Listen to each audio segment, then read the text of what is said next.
Je suis à Washington DC, où fumer de l'herbe est maintenant légal, pour tester leur approche unique de la légalisation. Nous sommes juste sur le bord de la route et tu es en train de sortir de l'herbe. Liberté. Voilà à quoi ressemble la liberté. Ceci fait exactement 2 onces. C'est la loi. Vous regardez la loi. D'accord, alors comment je l'obtiens? La loi autorise cette quantité, mais vous ne pouvez donner qu'1 once à la fois. D'accord, donc... Et Et voilà, voilà. tu me donnes 1 once d'herbe? Ok, alors comment avoir la deuxième? Je ne peux pas te la donner, mais à quelqu'un d'autre, oui. Et notre caméraman alors? Très bien, il l'a maintenant. Que peut-il faire? Il peut le donner à qui il veut. C'est parti, donc maintenant c'est moi qui l'ai. Oui.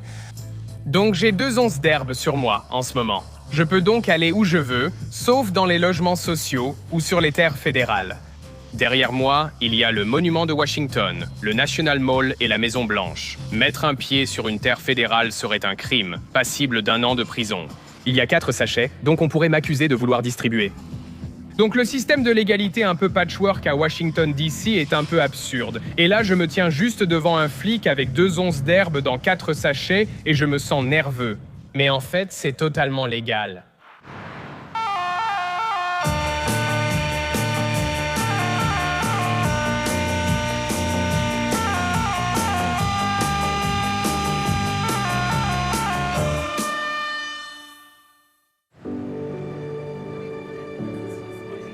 « 23 États américains ont légalisé la marijuana, mais le gouvernement fédéral la considère toujours comme une drogue illégale et dangereuse. Cela rend ce qui s'est passé à Washington DC, siège du gouvernement fédéral, encore plus surprenant. Ce soir, Washington DC adopte la marijuana, puisque la consommation récréative sera bientôt légale dans la capitale. Le 4 novembre 2014, les habitants du district de Columbia ont voté pour légaliser la marijuana à usage récréatif. C'est une excellente nouvelle, mais les lois réelles étaient particulières. Les résidents peuvent maintenant légalement transporter 2 onces de marijuana et la fumer chez eux. Ils doivent soit cultiver la marijuana eux-mêmes, soit la recevoir en cadeau. À Washington DC, acheter ou vendre de la marijuana reste interdit. Pas de dispensaire récréatif, ni de tourisme ou d'événements cannabis sur le National Mall. Les citoyens américains restent presque également partagés sur la légalisation fédérale complète. Je suis venu à Washington DC pour voir si les lois sur le cannabis sont un compromis viable ou un demi-échec.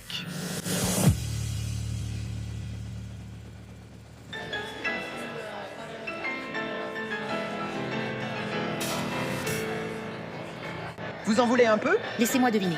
C'est légal, non? C'est légal.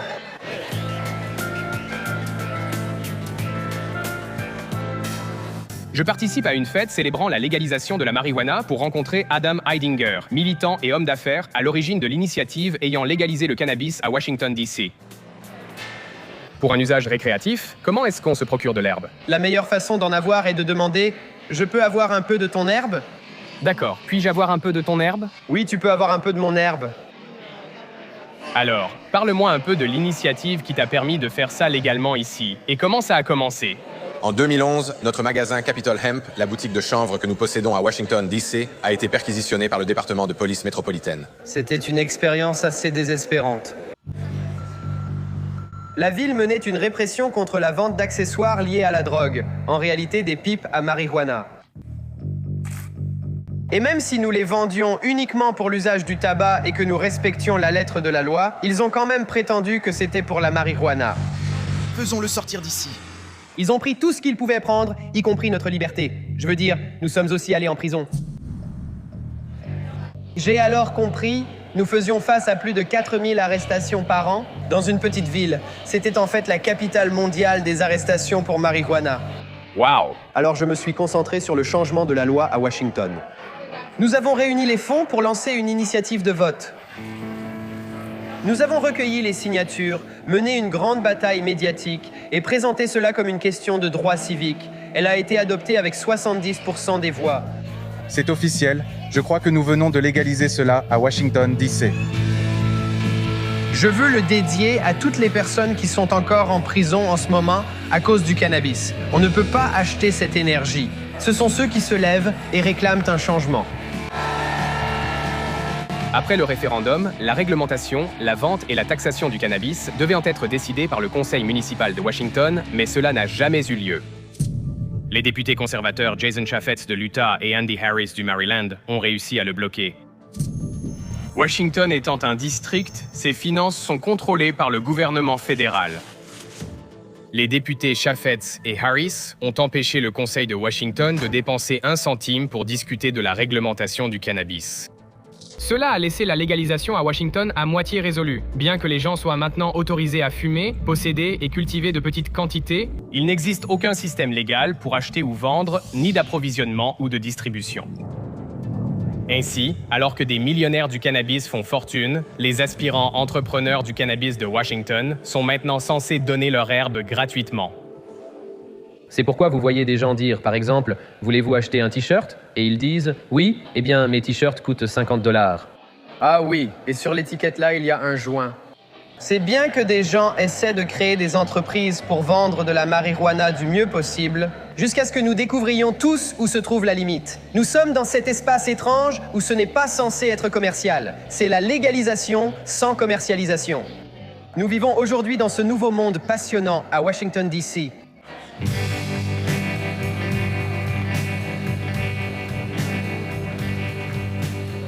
Très bien, tout le monde. Nous voulons remercier tous ceux qui ont organisé cela. Nous sommes très heureux de vous avoir ici. Prenez soin de ce que nous vous donnons. Trouvez un mentor et apprenez à grandir. Profitez des lois que nous avons et amusez-vous. Allons chercher des graines. Je suis allé à une grande distribution gratuite de graines de marijuana organisée par un magasin d'hydroponie où des cultivateurs sont venus en masse obtenir légalement des clones et des graines gratuits. Notre Seigneur nous bénit d'être ici, de profiter du beau temps et de rejoindre cette belle communauté. L'an dernier, à la même époque, je n'aurais pas été à l'aise. Quelle sorte de graines as-tu eu? Heavy Duty Fruity par Kim 91. C'est costaud. Tout le monde doit participer à une économie de partage. C'est cool, non? Il y a des fils, tu peux donner des trucs. Il y a une certaine chaleur dans la connexion humaine, presque comme ça. Tu sais, je suis sûr qu'il y en a, mais je veux juste que tu réalises vraiment que je ne fais ça que pour l'argent. Je m'intéresse à attirer des gens dans mon magasin hydroponique et je veux vendre plus de produits. Oui, le commerce hydroponique doit être très bon, surtout quand beaucoup commencent à cultiver. D'une certaine manière, est-ce que c'est une sorte de solution de contournement, la façon dont les réglementations ont été rédigées? Le gouvernement fédéral et le gouvernement de Washington, D.C. m'ont forcé à faire cela. Je ne veux enfreindre aucune règle, mais je veux gagner de l'argent. Donc, c'est ma seule option. De donner des choses? Je dois le donner gratuitement, oui. Aujourd'hui, j'ai donné environ 4 à 5 graines par personne. Il y a certainement déjà plus d'1 millier de personnes jusqu'à présent. Donc, si tout se passe bien, on arrivera à 7500. Heavy Duty Fruity par Kim 91. 7500 graines. C'est incroyable, non? Peut-être que des personnes qui n'avaient jamais cultivé auparavant commencent à s'y mettre. C'est exact. Brian n'est pas le seul à vouloir gagner de l'argent en vendant du matériel hydroponique à ses chercheurs de graines. Le cultivateur expérimenté, Chris Washburn, veut enseigner la culture du cannabis à domicile et vendre le matériel via son entreprise Let's Grow DC. Nous sommes dedans. Je l'ai accompagné en visite à domicile. Lisa. Salut! Génial. Comment ça va? Entrez, les gars. Merci. Salut, ça va? Je suis Krishna. Ravi de te rencontrer, Lisa. C'est probablement la tente la plus facile à monter de leur gamme. Est-ce que ça va en profondeur? Oui, c'est le cas. OK. Voilà, c'est tout. C'est tout. Tu es meilleur que moi à ça. J'ai monté quelques tentes dans ma... Je fais du scoutisme et... Une culture se développe ici, soutenant ce que tu fais et t'aidant tout au long du chemin. C'est plutôt une famille, je trouve. Certains en font partie depuis toujours. Ils accompagnent tous les nouveaux cultivateurs, comme moi, et nous apprennent tout ce qu'il faut pour réussir la récolte. D'accord, et c'est ta chambre? Oui, c'est ma chambre. Donc, tu vas faire pousser... Enfin, tu vas cultiver juste à côté de ton lit? Oui, je pourrais toujours la regarder. Pourquoi as-tu choisi de faire ça au départ? Tu sais, j'espère qu'avec la légalisation de la vente, il y aura plein d'opportunités commerciales. Tu penses à l'avenir, quand il y aura peut-être des lois à Washington et tu pourras vendre de la weed? Oui, c'est un business. C'est une façon pour moi de subvenir à mes besoins, de prendre soin de ma famille et, tu sais, d'avoir une belle vie et de m'amuser en le faisant. Hâte de revenir un jour, peut-être pour fumer ta weed. Oh oui, des comestibles, tout. Très bien, Lisa. Voici ta nouvelle tente de culture toute neuve. Pour te donner un aperçu, j'ai apporté un peu d'herbe d'un de nos autres cultivateurs du réseau. Wow! Alors que les lois ici n'autorisent que le cannabis à but non lucratif, toutes les personnes que j'ai rencontrées jusqu'à présent sont concentrées sur la manière de gagner de l'argent, d'une façon ou d'une autre. Je veux qu'on comprenne comment les dealers illégaux de Washington, les capitalistes du cannabis de la ville, s'adaptent à l'arrivée du cannabis semi-légal.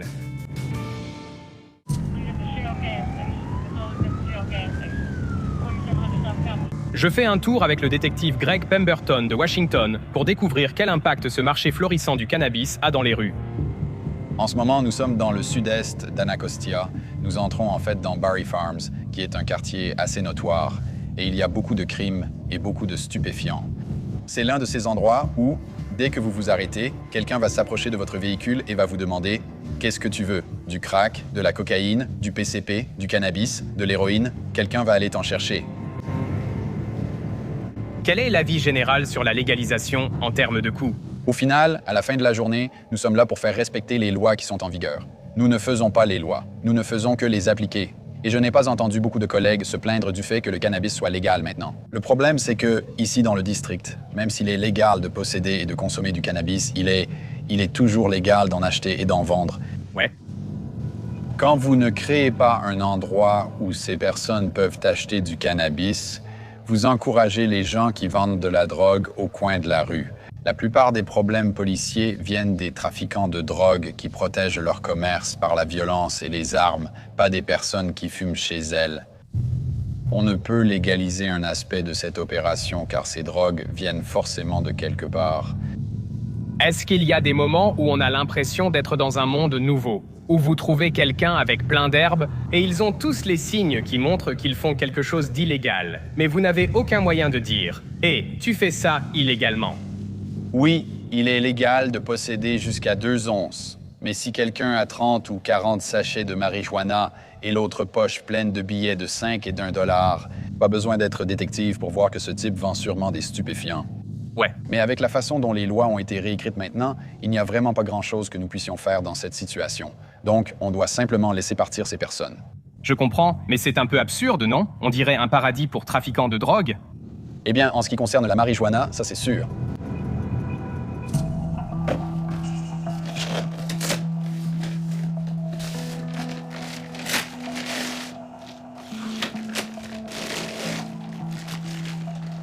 Depuis que la légalisation a eu lieu à Washington, est-ce que ça a changé? Est-ce que tu as l'impression qu'il y a une ambiance différente? Je me sens beaucoup plus à l'aise, tu sais, à me balader avec de l'herbe sur moi. Avant, les flics harcelaient des gens comme moi. Ils nous fouillaient et trouvaient de l'herbe sur nous. Pourquoi ressens-tu encore le besoin de cacher ton identité en me parlant? Il y a 2 côtés dans ce milieu. Des gens se font encore voler de l'herbe à cause de l'argent en jeu. Et si les gens savaient ce que je fais ou combien je gagne, alors je risque de me faire voler ou quelque chose comme ça. Explique-moi comment tu vends de l'herbe alors que c'est illégal. J'ai eu cette idée, tu sais, d'aller simplement sur Craigslist et de commencer à utiliser Craigslist pour tout, juste pour poster de l'herbe. La meilleure marijuana médicale de Washington, D.C. Et puis je mets le petit emoji d'arbre. Tu vois? Parce que ce sont des arbres. Exactement. Et puis le prix, je dirais 60 $. Donc, fixer un prix signifie-t-il que vous le vendez vraiment? Le prix indique ce que je facture pour mon temps. Mon temps est précieux, donc chaque fois que je rencontre quelqu'un, ce sera au moins 60 $, pas moins. Il vous paie pour le service? Il me paie pour mon temps et mon essence. Pour ton essence, d'accord. Ce n'est pas une arnaque, c'est 100% légal. C'est tout. C'est tout. Aujourd'hui, il y en avait quoi? 1, 2, 3, 4, 5, 6, 7, 8, 9, 10, 11. Donc il y a déjà 11 pubs pour ça. Oui, je ne suis pas le seul ici. Beaucoup voient la même opportunité que moi. On me demande de retrouver des gens partout, chez eux s'ils le souhaitent, sur leur lieu de travail. Ce sont des personnes ordinaires, du voyou aux politiciens. J'ai vendu à des lycéens jusqu'à des femmes blanches d'âge moyen. J'ai découvert que tout le monde fume de l'herbe. Ça dit quoi, mec? Tout va bien. Hey, tu dois absolument goûter à cette putain de Blue Dream, mon gars. Ce truc est incroyable. On a reçu une cargaison de Californie, et disons que c'est une livre. Je pourrais mettre 3/4 de livre, 3 cupés, 3 récoltes. Très bien. D'accord, refais ça. Je pourrais ensuite les donner séparément à des connaissances qui vendent. Voilà. Merci, mec. Alors fais-moi signe la semaine prochaine quand t'as fini. Tu sais comment c'est, mec? Oui, monsieur. Est-ce que tu vendais de l'herbe avant que ce soit légal ou est-ce que tu as commencé parce que le risque était diminué? J'ai vendu de l'herbe avant que ce soit légal, mais je pense qu'en ce moment, c'est le moment parfait parce que Washington est vraiment dans une zone grise. Les gens ne peuvent pas forcément aller en magasin et en acheter pour l'instant. La marge bénéficiaire est énorme. Les affaires vont très bien actuellement. L'absence d'options légales pour acheter de l'herbe a favorisé le marché noir à Washington, D.C. Les dealers profitent de la faille pour transporter 2 onces d'herbe. Mais d'une certaine manière, ces lois à moitié formées représentent peut-être un compromis viable pour un pays divisé sur la légalisation. Il n'y a pas de dispensaire récréatif, mais avec Craigslist, on peut se procurer de l'herbe si on veut, et presque personne ne va en prison. Pour voir comment les lois de Washington, D.C. s'appliqueraient au niveau national, je vais aux Pays-Bas, où la culture du cannabis prospère grâce à une politique incomplète depuis 40 ans.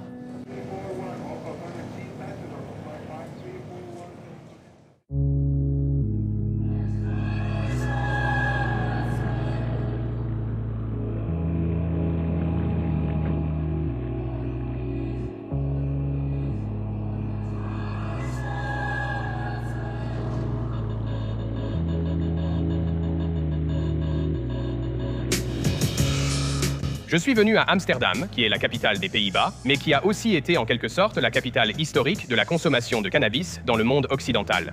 En 1976, le gouvernement néerlandais a dépénalisé la consommation de cannabis. Et depuis, des gens du monde entier viennent ici pour fumer dans les nombreux coffee shops qui bordent les rues. Avant la Californie, le Colorado ou Washington, D.C., ici était déjà un centre du cannabis. Les gens sont ravis de fumer à Amsterdam.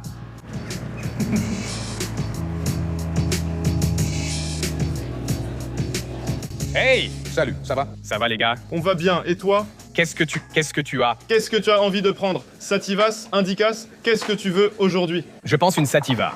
On a la Lemon, la Silver, Aliens, Amnesia, Haze. On va prendre la Super Lemon. 1 gramme? Oui, qu'est-ce que je vais ressentir? Ça a un effet euphorique puissant. C'est une plante à dominante sativa, ce qui signifie que l'effet est plus euphorique, plus stimulant, mais il y a aussi un léger effet corporel, donc c'est une herbe forte. D'accord. Merci, merci. Merci.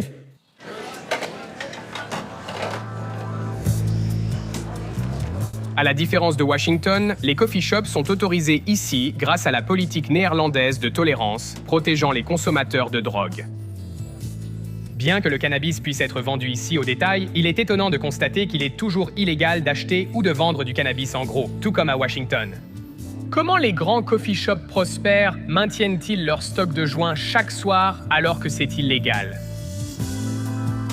Pour en savoir plus, j'ai rencontré Michael Velling, propriétaire de coffee shop depuis longtemps. Vous pouvez avoir cet endroit génial, vendre de l'herbe aux gens, vous avez de l'herbe ici, à leur vendre, mais concrètement, comment fonctionnent les règles et les réglementations? Eh bien, c'est toujours illégal, mais aujourd'hui, nous pouvons en fait la vendre au comptoir parce que la loi n'est pas appliquée tant que nous respectons certaines règles. Et cela inclut de ne pas avoir plus d'une livre en stock sur place. Nous pouvons avoir une livre d'herbe ici. 500 grammes. 500 grammes? Ici, on utilise le système métrique. D'accord. Donc vous avez 500 grammes. Est-ce que vous en consommez plus que ça en une journée? Oui, si un article en particulier vient à manquer, on passe un coup de fil et on fait venir des provisions supplémentaires. Mais à tout moment, nous devons nous assurer qu'il n'y a pas plus de 500 grammes dans la maison. Comment vous faites entrer la marijuana? Genre, c'est légal de se promener avec 500 grammes dans la rue? Non. À partir du moment où je contacte quelqu'un pour me fournir, cette personne prend un risque extraordinairement élevé de se faire attraper dehors. Dès qu'il a franchi le seuil, il est tranquille. Vraiment? Il est totalement protégé des poursuites, donc il y a une sorte de ligne magique juste devant la porte. Évidemment, elle existe vraiment. Ce n'est pas de la magie, c'est une vraie ligne.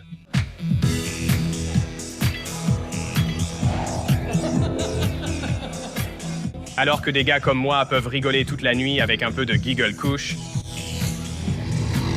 en faisant gagner beaucoup d'argent légal à des gars comme Velling. Je suis vraiment défoncé. Une armée de travailleurs de l'ombre fait tourner la chaîne d'approvisionnement. J'ai rencontré un coursier de cannabis pour comprendre comment il contourne la limite de 500 grammes des coffee shops. Tu es Krishna? Oui. Allons-y, mec. C'est toi? Oui, allons-y.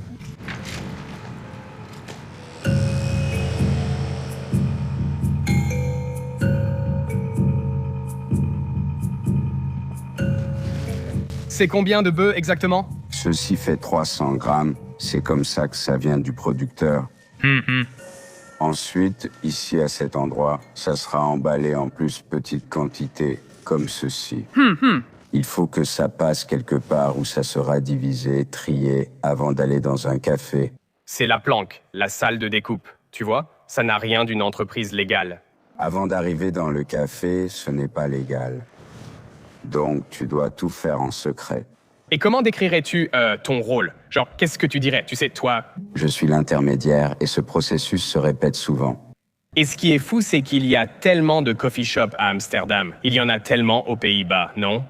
Chaque fois que de l'herbe doit arriver dans un coffee shop, il y a une partie de la chaîne d'approvisionnement qui n'a aucun sens. Les coffee shops ne peuvent pas exister sans cette partie illégale.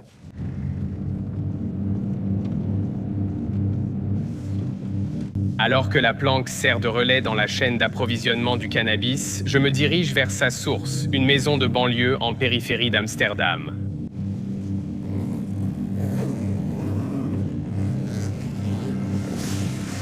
Le paradis. Waouh! Quelle quantité de cannabis est réellement cultivée dans un endroit comme celui-ci? Environ 1 gramme par watt. Donc si ça c'est 1000, 1200, 1400, 18 000 grammes. Il y a 1800 grammes de cannabis ici. Où part toute cette herbe? Au coffee shop. Que feraient les flics s'ils trouvaient cet endroit? Que se passerait-il si les flics nous trouvaient en ce moment? Oui. Et on a des plantes vivantes ici, une installation vraiment professionnelle. Donc oui, on irait en prison pour ça. Donc tu irais en prison pour avoir cultivé cette herbe? Oui. Mais si tu la vendais dans un coffee shop, c'est totalement légal? Exactement. Au début, les cultivateurs n'étaient pas la cible du gouvernement pour les harceler. Et maintenant, ça repart en arrière, mais tous ceux qui cultivent sont devenus des cibles. Donc, quand il neige, par exemple, il y a des situations où les cultivateurs ne peuvent pas évacuer leur air correctement, de la bonne manière. La pièce devient trop chaude, donc la neige sur leur toit commence à fondre. Les flics le sauront. Oui, c'est très facile à repérer. Donc le propriétaire du coffee shop peut revendre avec une marge très élevée, mais il ne prend aucun risque. Exactement. Tu pourrais aller en prison pour ça? Exactement. Ça n'a pas de sens. Ça n'a tout simplement aucun sens.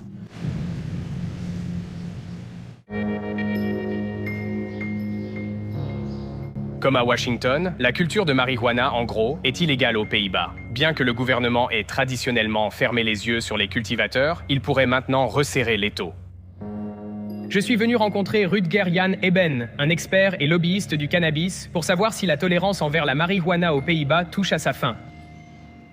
Les Néerlandais ont-ils commis une erreur en ne réglementant pas la chaîne d'approvisionnement lorsqu'ils ont autorisé, sans légaliser, l'usage du cannabis? Oui, c'est fou. Si d'une main, on autorise à vendre, à fumer, et qu'on n'autorise pas à le cultiver. Je veux dire, c'est comme vendre des biscuits, mais ne pas permettre de les fabriquer. Oui, c'est la même chose. Exactement. Et ce que nous avons vu depuis, disons, le début des années 2000, c'est que la politique aux Pays-Bas est devenue beaucoup plus répressive. Ce que le gouvernement a commencé à faire, c'est de s'en prendre aux petits cultivateurs, qui fournissaient en grande partie les coffee shops.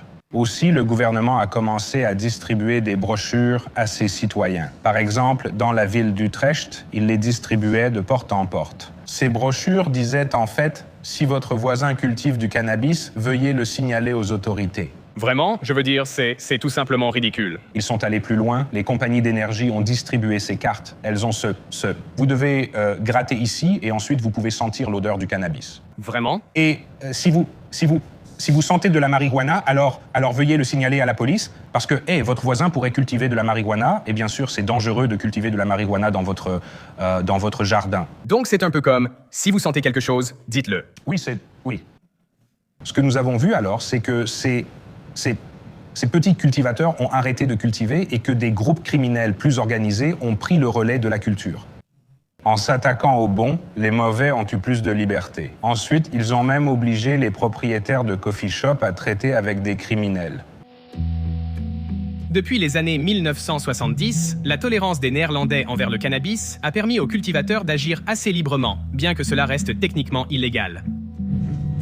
Mais après les attentats du 11 septembre, cela a commencé à changer, car la peur du terrorisme a poussé les électeurs néerlandais à élire des politiciens conservateurs, qui étaient également opposés à la drogue. Une fois que les conservateurs ont pris le pouvoir, la politique de tolérance est passée au second plan au profit des réformes sur la loi et l'ordre, qui comprenaient la poursuite des cibles faciles, les petits cultivateurs qui approvisionnaient les coffee shops. Alors, qu'est-ce que c'est que ces poursuites sans justice font réellement ? Des gens sont reconnus coupables car cultiver est illégal, mais ils ne sont pas punis et ne vont donc pas en prison pour l'instant. Le bureau du procureur utilise cela comme prétexte pour cibler votre argent. Ils affirment « Vous cultivez depuis des années tant de plantes », puis font un calcul. Donc, vous avez gagné tant d'argent, et cet argent, vous l'avez obtenu illégalement, donc nous allons vous le prendre. Alors, au final, ces personnes se retrouvent avec des amendes de 900 000 millions d'euros à payer. D'accord, mais c'est une forme de taxation rétrograde. Oui, le gouvernement a créé un monstre. Je visite Doudé de Jong, cultivateur de marijuana installé dans la campagne néerlandaise, qui vit grâce à la culture de cannabis tolérée, mais illégale. Il fait actuellement face à des poursuites pénales après que sa ferme de cannabis a été démantelée. Et il pourrait être contraint de payer 233 000 €, soit environ $250 000, en restitution pour ses années de culture illégale. Tu vis assez loin des grandes villes et tout ça. Oui, je ne pouvais pas aller plus loin. Tu ne pouvais pas t'éloigner davantage? Non, pas en Hollande. Nous n'avons pas de gaz ici, alors nous devons couper du bois. Je vais reculer. D'accord, un par un. Alors, depuis combien de temps vis-tu ici? 45 ans. 45 ans? 45 ans. Donc, 45 ans à couper du bois comme ça, tu as une sacrée longueur d'avance. Je veux dire... Oui, oui. Oui, exactement. D'accord. Je ne peux pas y arriver. Toi, tu fais ça? C'est ça. Je coupe. Et moi, je fais ça. BAM! Frappe-le. Oui. Oui. Oh, c'est super quand on comprend vraiment. Il fait des progrès? Oui. Que faites-vous des cendres après avoir brûlé le bois? Les cendres, nous les mettons sur le tas de compost. Oui, au compost. C'est là-bas, près des plantes. Oh, wow. Elles sont belles, hein? Regarde comme elles sont grandes, sûrement 3 ou 4 mètres de haut. Ça sent bon, hein? Oui, ça sent très bon. Oui. Vous dites. Vous dites. Oui, oui. Dis-moi, qu'est-ce que tu aimes dans la culture du cannabis? Je suis jardinier. J'ai toujours aimé travailler dans la terre. Quand as-tu su que tu voulais faire ça? Quand j'étais petit, vers 5 ou 6 ans, j'avais un petit jardin. Le garçon du voisinage m'a dit « Maintenant, quand tu mets ces graines dans la terre, tu obtiens de nouvelles plantes. » Et j'ai dit « Waouh !» Et j'ai trouvé ça incroyable. Quand as-tu essayé la marijuana pour la première fois et quand as-tu su que tu voulais continuer? J'avais environ 19 ans. J'ai beaucoup ri. C'était la première fois que le cannabis avait un effet sur moi. OK. Et la musique, le sol pavé, juste un avion. D'accord. Voici ce qui arrive. J'ai ressenti une dimension en plus quand j'étais défoncé au cannabis. Avant de me faire attraper, j'avais 10, 14 variétés différentes parce que j'aime expérimenter avec les plantes. Combien de plantes aviez-vous avant d'être attrapé? Ils en ont trouvé 289. Vous avez cultivé près de 300 plantes. N'aviez-vous pas peur de vous faire attraper puisque c'est illégal? Je t'ai dit, au début, quand ils venaient chez toi pour autre chose et qu'ils voyaient tes plantes, ils laissaient les plantes là. Mais maintenant, ils te punissent. Oui.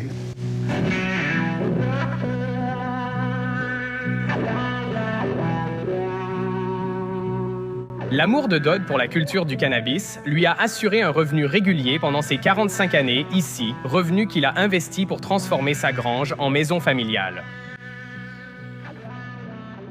Ce sont mes enfants quand ils étaient petits.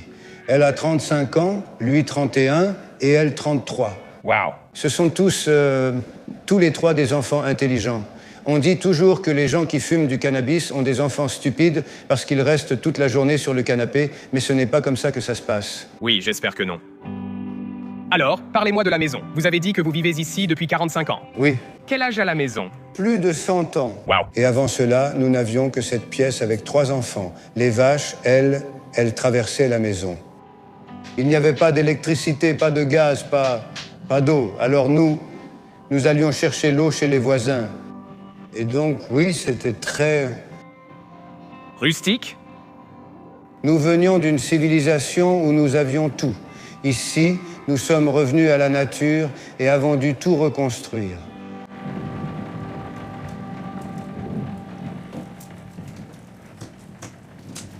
Quand on vit dans une maison en ville, on peut facilement passer à une autre maison.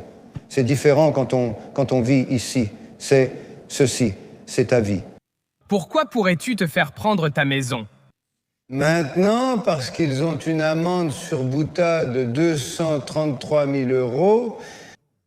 Donc, ils t'infligent une amende de 230 000 €? Oui, exactement. Ensuite, ils vendent ta maison et puis ils ont l'argent pour l'amende. Nous devons aller devant une juridiction supérieure. Donc, nous contestons ce verdict. Donc, tu fais appel, en fait? Faire appel, c'est bien le mot. Tu as une famille que tu as élevée ici. Que pense-t-il du fait que tu cultives encore de l'herbe, que tu sois arrêté et que ta bœuf soit confisquée? Je dirais qu'ils sont fiers et que tu représentes quelque chose, la liberté. De l'autre côté, la punition, c'est difficile pour eux, bien sûr. Oui, qu'ils vont prendre la maison, essayer de prendre la maison. Alors, qu'est-ce que cela signifierait pour toi s'ils te prenaient en ta maison? Ce serait un scénario d'horreur.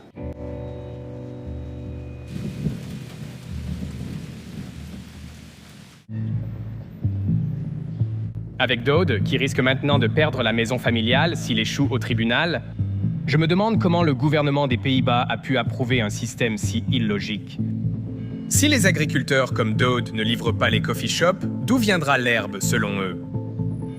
Pour comprendre la logique de la répression gouvernementale, je suis allé à La Haye rencontrer Fourt van Oosten, étoile montante du Parti conservateur au pouvoir aux Pays-Bas. Je comprends que, vous savez, la marijuana est illégale aux Pays-Bas. Cependant, elle est vendue ouvertement dans les coffee shops, les gens en fument, les gens viennent ici. Cela fait partie de la culture. Si la tolérance vise l'utilisateur final, mais que la chaîne d'approvisionnement reste non réglementée ni légalisée, le système est-il vraiment cohérent?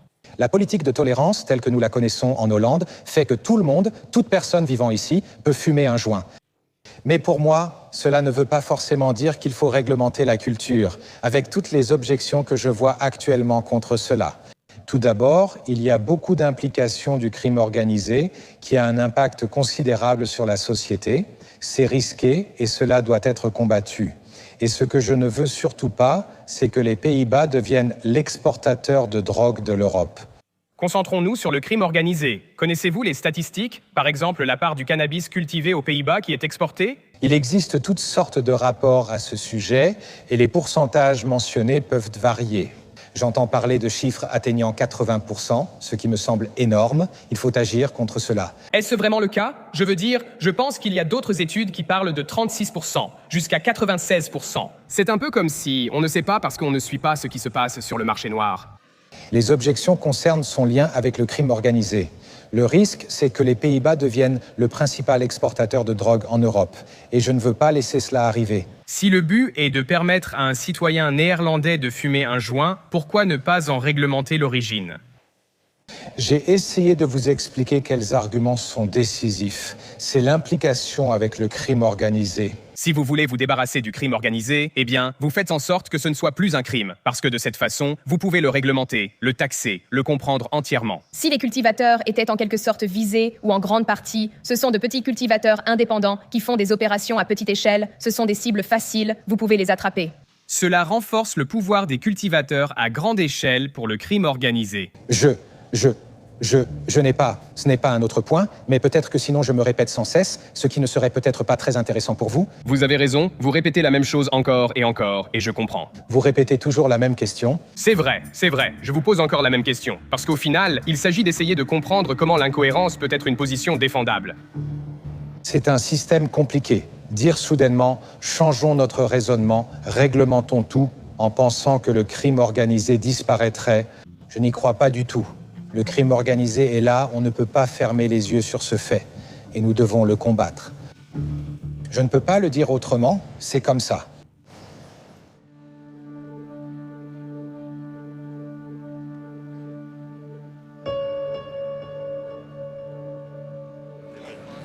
Pourquoi êtes-vous au tribunal? Je fais appel de ma peine.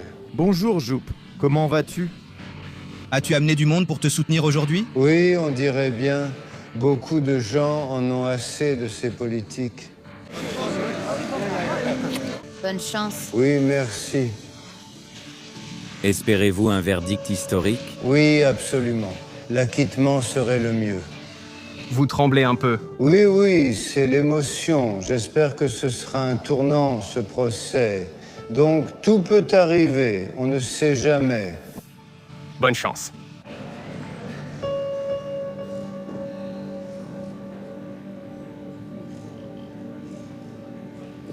Veuillez vous asseoir. Monsieur De Jong, savez-vous pourquoi vous êtes là? Oui. C'est à propos de votre affaire criminelle. Cette affaire a été portée devant le tribunal et vous avez été condamné. Vous avez fait appel de cette décision. Oui. Vous n'avez jamais nié avoir cultivé du cannabis.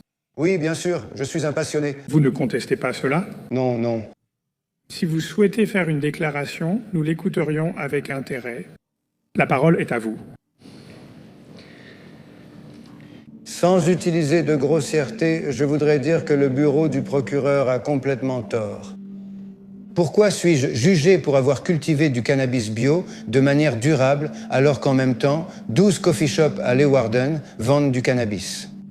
Quelqu'un peut-il expliquer d'où vient toute cette herbe? Est-ce que l'herbe tombe du ciel? Le gouvernement invite en fait les gens à enfreindre la loi en autorisant et taxant la vente tout en interdisant la culture. Pour moi, il est contre-productif de maintenir une politique sur le cannabis qui place notre société dans une situation tragiquement désavantageuse. Plus de répression entraîne plus d'activités criminelles autour du cannabis. Grâce au ministère de la Justice, les criminels font d'énormes profits et ne veulent pas que cela change. Je veux que l'interdiction irrespectueuse soit levée. Ainsi, l'herbe perdra de la valeur sur le marché noir, les criminels n'y trouveront plus d'intérêt. Et ne serait-il pas formidable que le tribunal ici à Leeuwarden devienne le héros de cette histoire? Je veux aussi dire que je ne me sens coupable en aucune façon. Au contraire, je me demande ces jours-ci ce qui est arrivé à mon pays autrefois si tolérant. D'autres pays deviennent de plus en plus libéraux. L'Uruguay, la Jamaïque, la République tchèque, l'Espagne, le Portugal. Et 5 États américains ont légalisé le cannabis tandis que 23 États autorisent sa vente à des fins médicales. Les Pays-Bas étaient devant, mais sont maintenant loin derrière. C'est tout simplement embarrassant. Si les règles ne correspondent pas à la réalité, ces règles doivent être changées. Travaillons tous ensemble pour créer une société plus pacifique et tolérante qui s'articule autour d'un débat public fondé sur le respect mutuel et où le droit à l'autodétermination est respecté.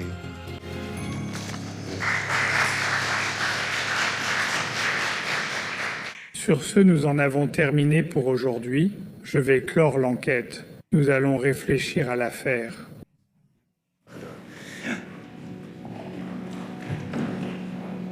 Le sort de Dode dépend des juges, tandis que la pression accrue sur les cultivateurs reflète un changement plus vaste contre le cannabis aux Pays-Bas. Les lois incohérentes du pays donnent aux responsables anti-cannabis les moyens de saper le système.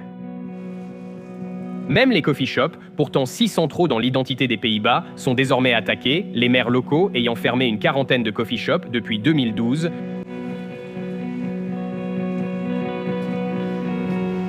Si les Pays-Bas avaient pleinement réglementé la vente de marijuana à l'époque, la situation serait-elle différente aujourd'hui?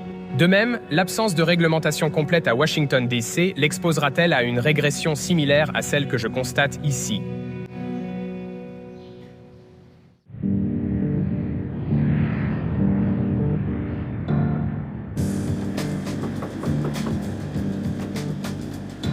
Je suis revenu à Washington DC pour assister à une fête secrète dans un speakeasy de cannabis et interroger Adam Heidinger et Alan sur l'avenir du cannabis dans la capitale. Je veux juste dire que c'est merveilleux de voir tout le monde ici réuni en train de consommer du cannabis dans ce bel endroit.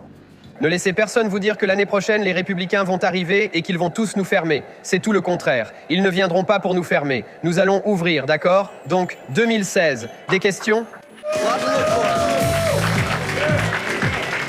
Y a-t-il des leçons tirées d'Amsterdam que vous voyez se reproduire ici à Washington? La seule chose inchangée, c'est la responsabilité du gouvernement. Ils restent hésitants et incertains dans leurs décisions, avec de nombreuses zones grises. Eh bien, c'est justement ça qui est un peu effrayant, non? C'est qu'ils pourraient faire marche arrière. Je veux dire, de la même manière que les Pays-Bas deviennent un peu moins progressistes sur ces questions, est-ce que cela pourrait arriver à Washington? Oui, nous sommes toujours inquiets du gouvernement fédéral. Cela peut arriver partout en Amérique si le gouvernement fédéral change les règles. Bien sûr, nous continuerons à nous battre, mais cela peut vite mal tourner car tout ce que nous faisons est illégal. C'est quelque chose que les gens disent souvent. Mais être à Washington, ça semble beaucoup plus pressant, non? Si cela se passe juste à notre porte... On est dans leur jardin devant, pas derrière. C'est ça. Oui, c'est préoccupant. L'industrie du cannabis connaîtra des problèmes tant que les gouvernements ne s'y pencheront pas sérieusement et ne la réglementeront pas. Je veux vraiment vous remercier d'être venu. Adam, tu veux allumer ce joint?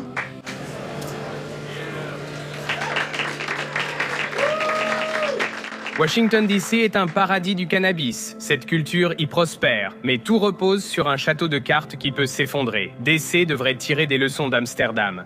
C'est que des solutions réglementaires à moitié abouties peuvent laisser les gens vulnérables au changement d'idées de n'importe quel gouvernement en place à ce moment-là. Mais le plus inquiétant, c'est que cette vulnérabilité touche tout le pays, pas seulement Washington DC. Jusqu'à ce que le gouvernement aille plus loin que de simplement tolérer les lois sur le cannabis de chaque État et légalise la marijuana au niveau fédéral, tous les progrès réalisés à l'échelle nationale pourraient être annulés.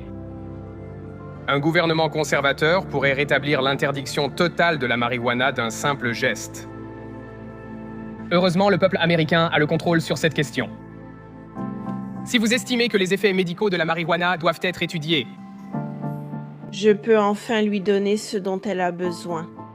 Inciter les législateurs à retirer la marijuana des drogues de catégorie 1. Si vous souhaitez que les milliards investis dans le marché illicite reviennent à la communauté, ce sont des gens qui essaient de gagner leur vie, ce qui correspond au rêve américain. Soutenez les politiciens favorables à la légalisation et à la taxation du cannabis. Si vous voulez éviter que des gens aillent en prison pour du cannabis, à la liberté, apporte le paradis, Père, dans toutes les prisons, Père Céleste. Alors exercez votre pouvoir en tant que citoyen et votez. Et si, après tout, tu penses encore que l'herbe est mauvaise, c'est très bien, je ne juge pas, mais ne viens pas gâcher mon plaisir.